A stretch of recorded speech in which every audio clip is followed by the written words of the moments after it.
Welcome to the Industry Insider, brought to you by PromoCorner. Each week, promotional product professionals Meg Erber, Jeff Franklin, and Stephen McFadden, along with special guests, will discuss industry news, trends, and events with a focus on educating the promotional products industry. The Industry Insider, the nerdy news you need to know.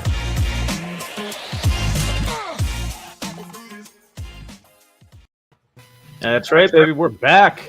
This is the Industry Insider, your promotional products podcast where you can get all the nerdy news you need to know about. My name is Jeff Franklin, National Accounts Manager with Headwear USA. I'm joined today by three other lovely folks, but before we get to them, we got to tell you about our sponsor for today's podcast, our good friends over at Tervis. Tervis has been around since 1946, and they're celebrating 75 years in business, and they started with their classic line. They've got sleek styles that make perfect for the active and on-the-go lifestyle. Tervis is the original double-wall insulated drinkware that keeps your cold drinks cold and reduces condensation. They're backed by a made-for-life guarantee. And Tervis is available in several different sizes: a 16-ounce mug, a 16 or 24-ounce tumbler, and a 24-ounce water bottle. Made from Triton plastic, made in America, lifetime warranty, dishwasher and microwave safe, and they're BPA free. So go check them out at tervispromos.com. Tell them the Industry Insider sent you, and get your drinkware on. But before you guys do that, stay tuned here. Meg Erber, how are you doing today? I'm doing great. We kicked off the Promo Cares fundraiser this week. We had a bunch of matches. It's for Ukraine. We partnered with Save the Children Federation, and we've been posting a couple company challenges here and there. If you want more information, visit promocares.org and make a minimum donation, and we'll send you a t-shirt. Very cool. I did see you guys post that the other day. I tuned in for a quick second, but look, Meg, I know you love to self-promote and do all that, so I'm just going to put this out there, guys. I don't know if you've noticed or not, Meg has not been able to pay her power bill. Please go to S&S and purchase some shirts or something and get that power bill paid. If you're audio only, Meg, her room is a bit dark, but we're working it out. It's a nice ring light. You look fine. The room is just very dark. Thank you. Stephen McFadden, how are you doing today? I'm doing well. You look like I did get my hair cut. Yeah, thank you for noticing. Appreciate it. Yeah, I decided to go a little shorter on the sides, and we'll see how it goes. So, but good. As you know, we're in North Carolina, and so this is like a big week in North Carolina because of the NCAA tournament, having Duke and Carolina facing off in the Final Four. So it's there's a lot of chatter on every radio station and everything right now. So. Power for Meg. It's an exciting time. Yeah, hashtag promo for Meg. Thank you for that. Power for Meg. Power for Meg. Promo, power, whatever. Electricity for Erber. It could be the other one. Electricity for Erber. That's what we need to do. Well, we're also joined today by a very special guest, Joelly Goodson, and you're with Genumark. We really want to just thank you for being on. But it is customary for us to basically give our special guest a good 3 to 4 minutes to introduce yourself, tell us how you got involved in the promotional products industry, and maybe what you've been up to since. So take it away, Joelly. Well, thank you, Jeff. And first of all, I just want to say congratulations to the three of you for this amazing show. I love what you're doing. It's great that it's been going on as long as it has, and you're helping so many people in our industry. So kudos to the three of you, because it's all about helping and giving back, right? And community. So my story goes way back. I've been in the industry, a long time, over 20 years, if you can believe it. I used to be in advertising. So my first career after university, I actually traveled for 2 years after university, did the whole round the world trip kind of deal.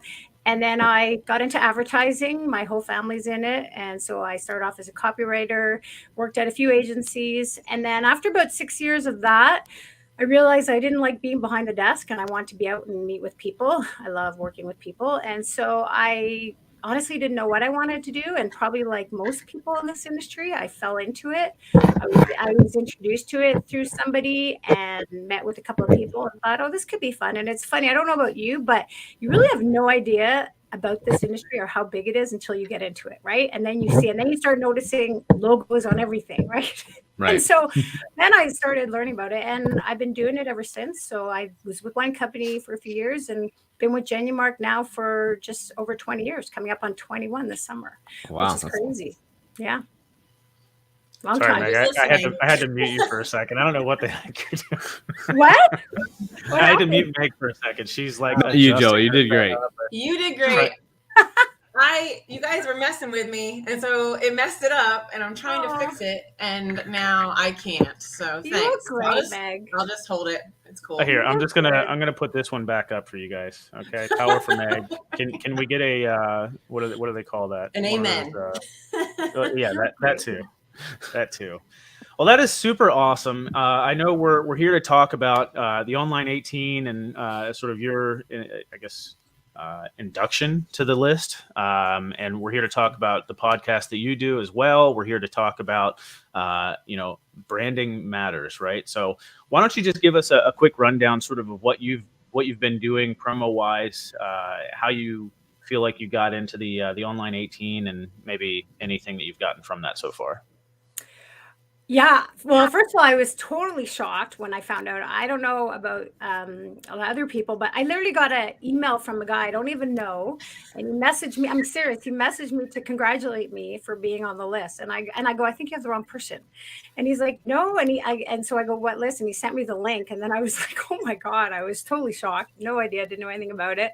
So that was exciting, and it was for my podcast, which is even more exciting because I started my podcast. I launched it January 1st, 2021. And a lot of it was because of the pandemic. Well, it really was. The impetus was because of the pandemic, because I noticed that a lot of people were becoming forced entrepreneurs. They were being laid off from their jobs and having to start their own businesses. And all of a sudden, you're seeing everybody online and they're trying to promote their products and their business and buy this and buy that. And, I say to people were like vomiting all over social media and not really understanding the concept of social selling and of branding and how important it is. And even having a business, when you have a business, no matter how big, if you're a solopreneur or a small business owner, you need to figure out what your brand is, right? And a lot of people didn't really understand that. And so I thought, okay, well, maybe this is a way, because of my advertising background, and I have a lot of experience in that, and then what I'm doing today, I thought, well, maybe this is a way I can help people. And I did a presentation. It was an online presentation. And I had a couple of people after reach out to me and ask me if I did consulting, because they were both forced entrepreneurs and had a business and really didn't know anything about branding. And I didn't do consulting. And literally I went home and my boyfriend was like, jokingly, he goes, well, why don't you start a podcast? And I'm like, yeah, haha, right, as if I knew nothing about it. And then I was like, I'm one of those people that I never want to say shoulda, woulda, coulda. So I'm like, okay. I thought this is a great way to help people. And, he helped me come up with the name Branding Matters, because we want it. It's double entendre. I mean, it's all things to do with branding. So all matters, right? Whether it's how to create a brand story or, how to even start a brand, to brand identity, to swag, right? So covering everything that has to do with branding, but also branding really matters. When you're a small business owner, an entrepreneur, or a solopreneur, whatever, you really need to understand what it means to have a brand, and then how do you create brand equity and brand awareness, and it's through your branding. And that's kind of how it came about. And it's my little podcast. I do it all myself, and had no idea that it was going to get the feedback that it's been getting. And being on all these lists is just crazy. So, yeah. That's amazing. That's like really cool how you got into it. And I saw that you were on Canada's top 10 branding podcast. Tell us, that's really cool. On FeedSpot, number 4. I have no idea. Like, I don't even know that these are happening. All of a sudden I get an email. Congratulations. You just been on this list, and congratulations. And I just like, what? Are you sure? It's crazy. No, that's great. You put your mind to something and you're killing it. That's like, being a badass. Yeah. Yeah. It's a lot. That's awesome. Thank you. Yeah. So one of the things that you had mentioned there was, basically how it's, a lot of people don't understand what it's like to create a brand, or what is your brand, and sort of the importance behind that. And I think maybe one of the reasons why a lot of people don't really dive too deep into it is because they don't understand how to computate it, especially with the social selling and things like that you were mentioning. It's almost like the Gary Vaynerchuk, like punch, punch, jab, or jab, jab, right hook. There we go. I'll get it right one of these days. But ultimately, just like, you're constantly giving, and doing for the community and, the greater good. And then, somehow it pays off in the end. But is there a certain way that you computate that, or, different thing, how do you measure what you're doing with that time? What do you mean? Sorry. I mean, as far as like, the time that you're putting into your branding and your brand and what you're doing for What's the ROI? the industry. And, yeah. Yeah. Well, it's funny. A lot of people ask me that, like, how are you monetizing off your podcast? And I would say no, not directly. But I got to tell you, it was a passion project of mine. I really didn't do it to monetize. I just thought there's tons of people that need help. And that's the thing too, is I know what I know, but I also know what I don't know. So I thought, okay, well, and I've always been a connector. Like, I always love connecting people. If someone needs something and I know someone who has it, I like to bring them together. And so I thought, what a great way for me to do this. I'm very curious by nature. I love meeting people and I love helping people. So this is a great way for me to do it all together. So it was a passion project. It wasn't like, how can I make money, right? That was sort of the impetus for it. But then I would say, as far as how do I monetize off of it, it's done a couple of things. It's created brand awareness for me personally, my brand and what I do. And I've had people that are reaching out to me, and I've gotten some new clients in the promo world, through that brand awareness, but also through my guests, because I'm sitting down with CEOs, CMOs, owners of these huge brands, big companies, and I get an hour to myself to have a really intimate one-on-one conversation where they're sharing about what they do and I share what I do, and then I make connections that way. And branding is all about making connections, right? And so in that's the sense I'm making monetizing off it. So what exercises would you like give people to, who are trying to figure out their own brand as well? Like, do you have any good practices or something when you are talking to folks and say, hey, this is what you need to do, right? Like, what would you say is for other distributors and suppliers trying to look for their brand? To figure out what your brand is? Yeah.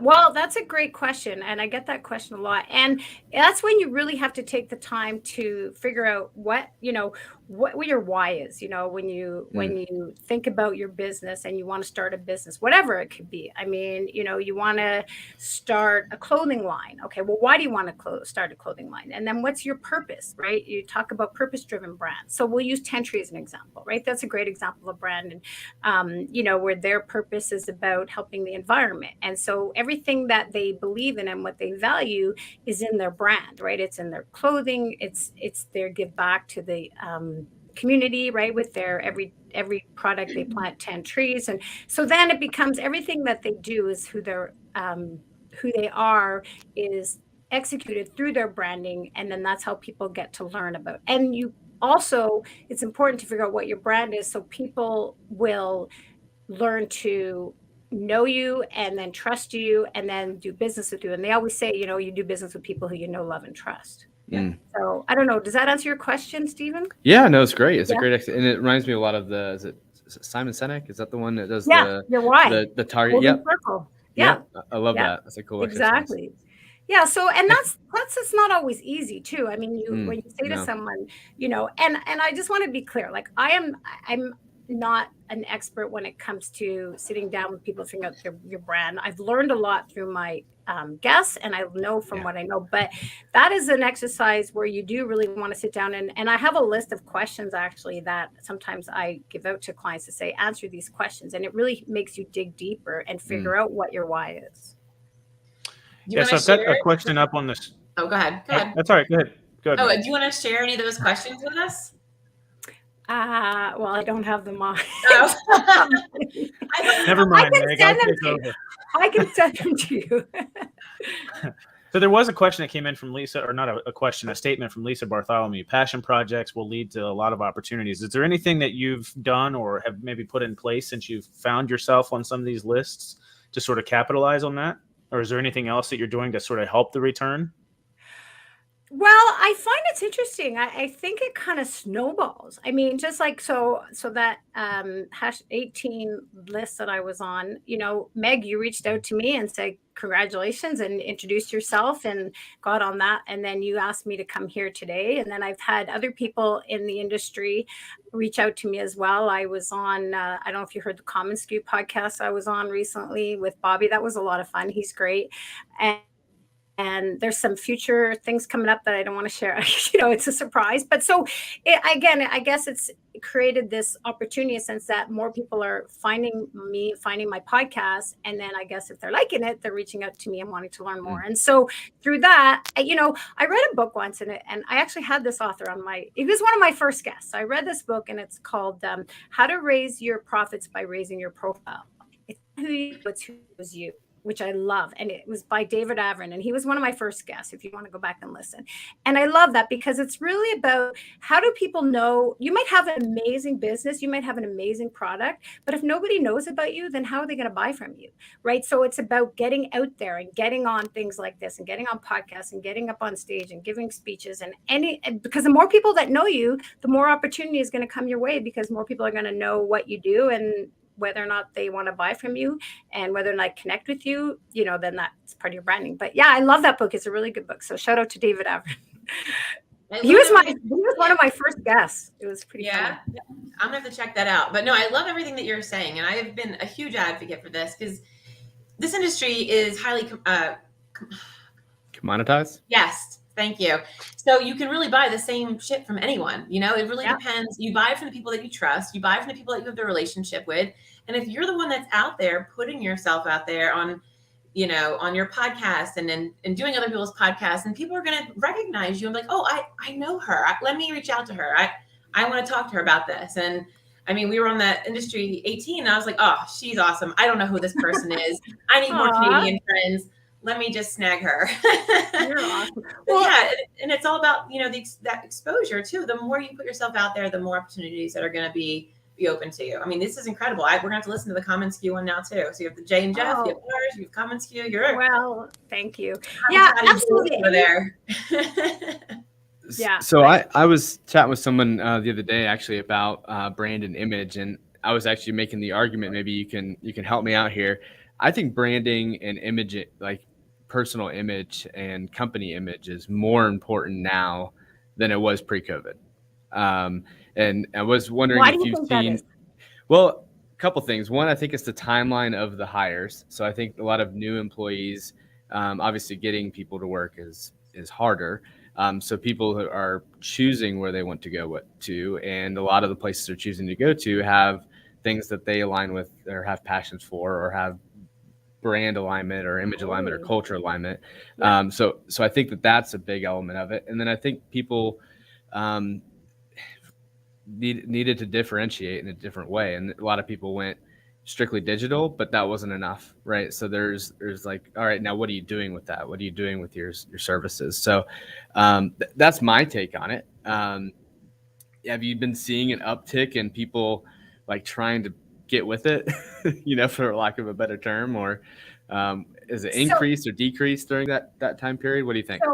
I totally agree with everything you're saying. I'm just trying to figure out what your question is. So increase with what, or get with what? People's focus on their brand and image. Has it gone up or down since COVID, you think?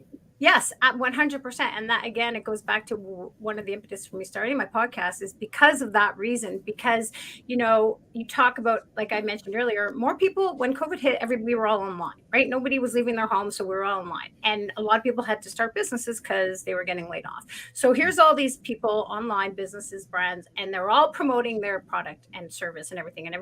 And it became digital saturation. Everything looked the same. You couldn't tell one brand from another, one product, one service, whatever.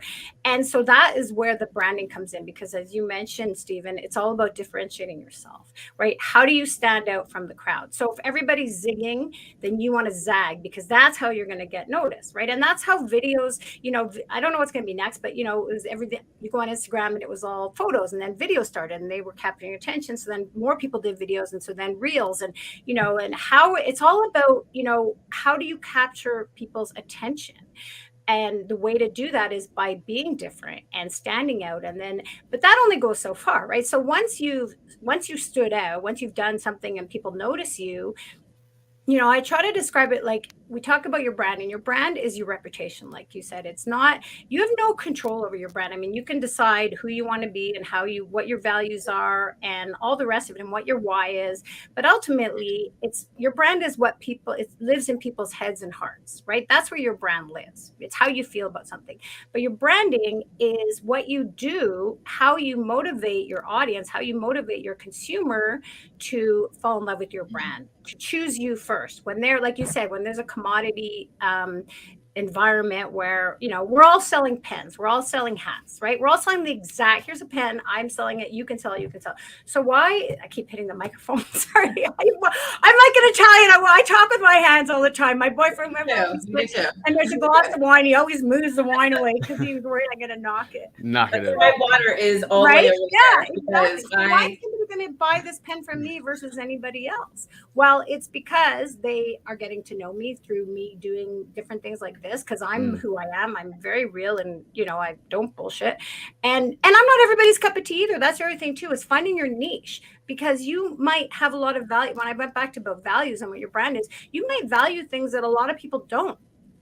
I'll give you a really good example, and this is a crazy story. So I have a son who came out at 12. I'm very proud of him. He is, extremely confident, great kid. And right now what's going on in the US, as you guys know, I think even down in Texas, where they're trying to take gay out of the school and all these things are going on. Now, I stay out of politics, but I'm a very proud mom, and I share about my son.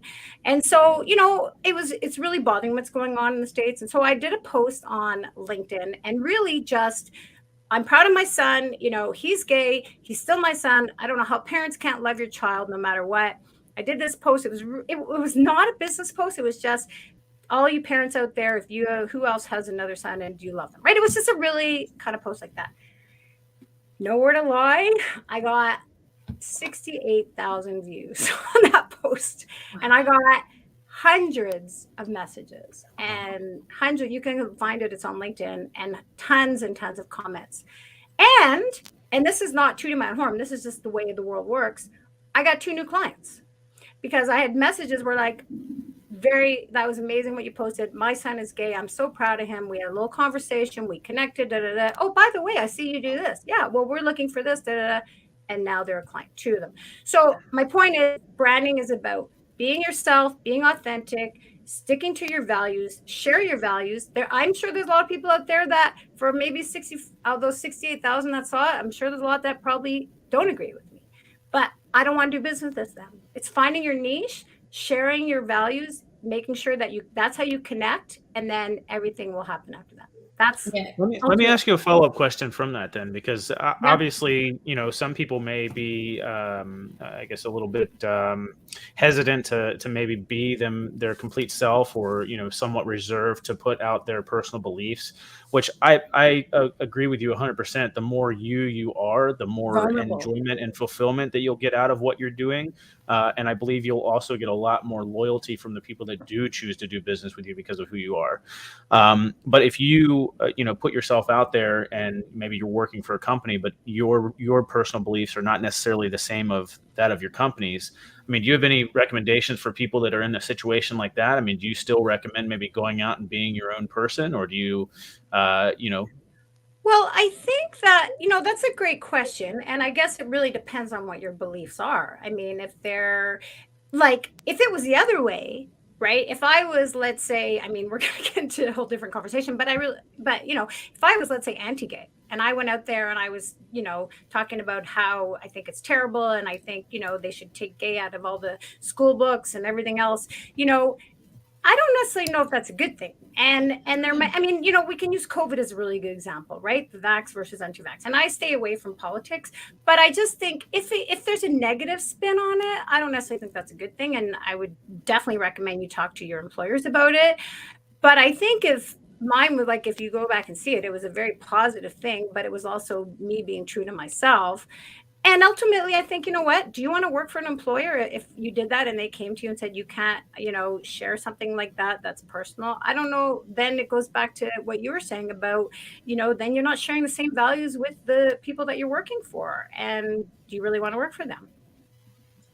Yeah, Lisa Bartholomew just said, the more you are you, the more like-minded people you will attract. And I have to agree that. I think there is a sense of vulnerability. You have to, I grew up, I was probably like, I was like the weird kid, the dorky kid. So it took a lot for me to step out of that comfort zone to allow myself to be my authentic self as an adult. Because as a child and as an adolescent, it was definitely like, no, you got to go. You know what I mean? Like it didn't work for me. So, and I think as an adult, people can see that, and I think being authentic and showing your vulnerability, sometimes it's people would rather, there's a honesty, there's a truth behind that. And I think people see that, like people can see you. And because that, they automatically feel like they have a connection or a relationship with you. So,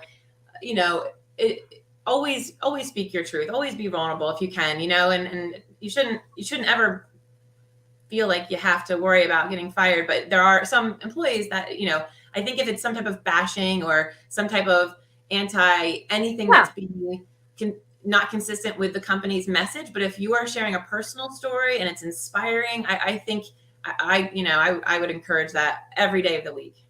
Yeah. And I would say it's all about keeping it positive, right? I don't do negative promoting. I don't do anything negative on any of my social media because I just, that's not who I am, right? I just try to focus on the positive and everything in life. And just to elaborate, because we're talking about branding, we're living in a time now too, where, the consumer is more savvy than ever before, right? They know, they are very smart, and they want to work with brands that they connect with, and they want to see what's behind the curtain, right? So it goes, and, you talk about sustainability being so huge too, right? Those brands that are really putting their money where their mouth is, and not just, they call it greenwashing, but they're actually doing something, then people want to see what they're doing. And then if they get that it's really authentic and they want to work with them and do business with them. And so I think what I did, I'm just one person, but I think you're seeing more and more bigger brands are doing that as well, because they understand the consumer, and that's what they're demanding, that they want people to, and they want brands to be transparent and be real and be authentic. Yeah. So, for someone getting started in this and they have something to share, whether it be personal or to get going with their branding platform, there's like a big platform debate now of like, how do you go about doing this? Is it via Facebook? Is it podcasts? Is it YouTube? Is it Instagram? Do you have any thoughts on where people should start? Like what's your take on all the different platforms right now? I have a lot of different takes on that. I will tell you guys this. I've been on LinkedIn for many years, long time, and it's changed a lot, right? When I hear that people aren't on LinkedIn, I'm surprised, because I had two guests on as well a while ago, and they were experts in LinkedIn, and we talked about statistics and so especially again during COVID, LinkedIn, there's so many more people on there now. The majority of them are actually out of India, if you can believe it. And I think it went India, and then the US, and Canada was way down there. But everybody's on LinkedIn, especially, if you're looking for a job, you're on there. If you're looking to hire, you're on there. And if you're a business, you're on there. And so I think LinkedIn is a great platform. And it's also changing too. It's not, more people are doing more personal posts because they're understanding that concept of being more real and authentic. So I think if you're in business, I think LinkedIn. And if you're looking for a client or you're looking for a job, I definitely think LinkedIn. I think Instagram is good. Then you have to think about your audience. Who is your audience, right? Because my audience may not necessarily be on TikTok, but someone else's audience may be. So you want to go where your audience is. You want to find your tribe, right? And because ultimately that's what you're doing. You want to go on a platform, you want to find your tribe, and then you want to have conversations with them on that platform. So it really depends. But I highly, there's just so many people that are still not on LinkedIn. It blows me away. So. Joelly, since we're talking about platforms, did you know that our buddy Meg Erber is actually a viral sensation on TikTok? Oh yeah, I'll have to check it out. Yeah. Do you do dancing? How many millions of views are we up to now, Meg? I don't know. I'm on TikTok, but I just do it for fun sometimes. I just do it for fun too. Yeah. I like to do hype videos every once in a while. I've just been so swamped with the fundraiser. I didn't get to get one out this week, but I just like to have fun. I put one out there this morning with my dog. I was like literally drinking my coffee and I saw something. I'm like, I like that song. And I just put it out there. Your dog was like sleepy. Was it that sleepy dog one? I saw it. She was sitting, she sits like a human all the time, like just sits on me like a human, like she's my 4-year-old child or something, but she's really cute. That's so fun. Yeah. Yeah, it's just fun. And you'll find some time I'm humanizing myself, right? I'm not just keeping your order. It's like you're seeing me in my pajamas drinking my coffee with my dog, you know? So. And Jeff, the answer is 1.1 million views.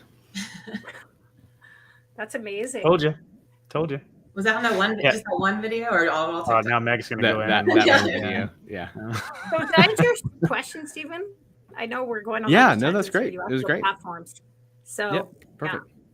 I hear LinkedIn a lot more lately. And I was never really, I think I had a presence on LinkedIn, like here's my stuff, right? But I never really engaged up until I would say probably the last 2 years or so. And I'm not looking to hire anybody. I'm not in that position to be doing that. I'm not looking for a job. However, I am using that to network on behalf of my company or one of the boards or one of the committees that I am on. So I use that because I'm reaching other businesses, other companies, other individuals that are in my space.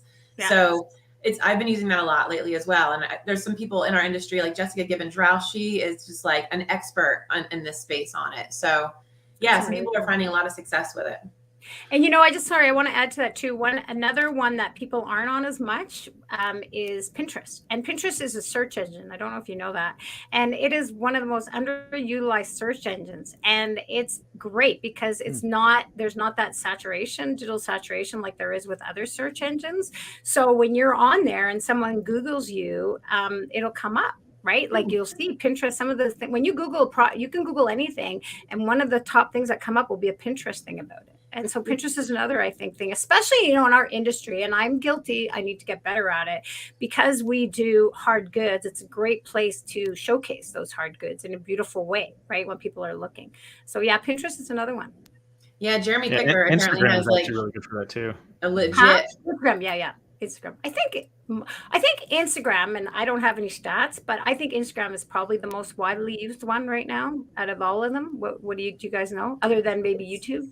I feel like the demographics, it really depends. Like people our age and older, we're more Facebook driven, Yes. Then you go down to like my daughters, the 20-year-olds and the high schoolers, it's Instagram and Snapchat and TikTok. But I have Snapchat, but I don't use it. If I do, it's because I want to have a memory that'll come up next year, and I'll save it. I don't know if it's just me or what. Maybe I'm getting too old, but I just refuse because it feels like the hot new trending platform gets changed more than my underwear. It's kind of crazy. I mean, so like once a week. It's a bit of an exaggeration. Probably longer. It's a bit of an exaggeration. You understand what I'm saying. I mean, Snapchat was hot. All of a sudden, like I decided to never download that. And then you're on to like, TikTok and all these other ones that are out there as well. Like what's the one that just came out that Meg, you invited that was Apple only at first? And it's all like call. The Clubhouse. Yeah, that one. Like, is that still a thing? I mean, I know a thing. Not as popular. I dropped out of it. I liked it. I don't go on it every day. I used to because I had like a certain meeting in the morning when I would take my daughter to school, but I don't take her to that school anymore. So I don't. Yeah. Thank you, Ellie. I never got into Clubhouse. I had people when it first came out and I was invited and I checked it and I'm like, and I just didn't see the value. I don't know. Like, I hope nobody's offended, but I remember and I had on guests at the beginning, we would talk about it and everybody was like, I'm not sure. And I did. And then, we're all busy too, right? I mean, we're all working. I don't have time to go on all this place. Yeah. And because I think, what, Stephen, you mentioned earlier briefly about a podcast and I will talk about that because that's a great way. And, it's all about content marketing. And I think from Clubhouse was a lot of people who didn't have podcasts, but was their sort of way of having content marketing, getting out there and getting up on the stage. I don't know if you guys ever joined the room or something, but I never got into it. And then now I haven't heard much. So I think my prediction might've been right as far as that goes. So, yeah. It all just depends on the timing too, and how quickly you're able to jump in and adapt. Because I know I spoke with some clients that were able to jump in really early and actually talked about some pretty serious business that they were able to capture from their Clubhouse chats. But it's crazy. Yeah. So, but yeah, do you guys have any other questions for Joelly? No, Joelly, it was really nice to like meet you and like now good to know you. And I'm gonna check out that podcast that the others, a couple of the others. I know Ellie was just saying she really liked the last one that you put out. I did too. Those ladies were really interesting. But yeah, you're a ball of fun, and congratulations again for being on the Industry Online 18. So really cool. Well, I really appreciate you guys having me on here. I hope I was helpful in answering all your questions. Can I share about my podcast as far as where you can find it and what it's called? Of course. Yeah, absolutely. Shameless self-promotion, right? So it is called Branding Matters, and you can find it wherever you download podcasts. And it really is catered to, like I said, solopreneurs, entrepreneurs, any small business owners, or even marketers. I have some clients that listen to it because it really gives different tips on branding and how to create brand equity and the different ways that you can do that. So check it out. Awesome. And Promo Corner posted it in the comments as well. Okay, great. Absolutely. Well, thanks you guys. And, good luck with all your stuff. Thank you. Yeah, thank you very much. Really appreciate it. So look, if you guys enjoyed the podcast, it was brought to you by our good friends over at Tervis, like I'd mentioned before. And, look, we talked about purpose-driven and sustainability and all that good stuff on this podcast as well. We sort of hinted at that. So if that's something that drives you, maybe you can align yourself with Tervis. Look, did you know that in the Americas, we dispose of over 50 billion single-use plastic water bottles each year, and only 23% of those are recycled. The annual U.S. recycling rate for plastic is only 23%, leaving 38 billion single-use water bottles to enter the landfills. About 500 billion disposable cups are thrown away every year in the U.S. as well. It's crazy. So over a million. That's over a billion a year. So Tervis has produced and shipped over 150 million tumblers since 2000, which could have prevented a possible 1 point and a lot of zeros single-use water bottles from entertaining landfills, waterways, and oceans every year. So definitely, if that's something that you want to align yourself with, go check them out at tervispromos.com and let them know the Industry Insider sent you. And until then, we'll see you next time, guys. Really appreciate you jumping in. Joelly, thank you so much, and congrats on the lists and the podcast and just all things Joelly Goodson promo. Yeah. Yeah. Well, thanks. And Genumark. Shout out to Genumark, right? Because they're why I do what I do and where I do it. Very cool. Yeah. All right, guys. Well, we'll see you next week then. Take care, and thanks for tuning in. Guys. Bye. Bye.